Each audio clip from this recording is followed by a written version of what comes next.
রোজকার জলখাবারে নতুন কিছু ট্রাই করতে চাইলে শীতের পালং শাক দিয়ে বানিয়ে নিন এই পালাক থেপলা। দারুণ খেতে হয়, গুজরাতের প্রসিদ্ধ জলখাবার, আর ঝটপট তৈরি হয়ে যায়। এক আটি পালং শাককে খুব মিহি করে কুচিয়ে নিন।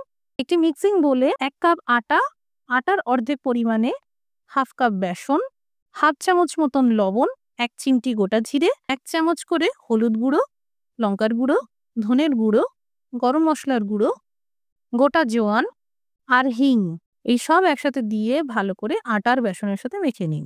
ফ্রাইং প্যানে 2 চামচ মতন তেল গরম করে থেতো করা আদা আর কাঁচা লঙ্কা ভাজতে থাকুন।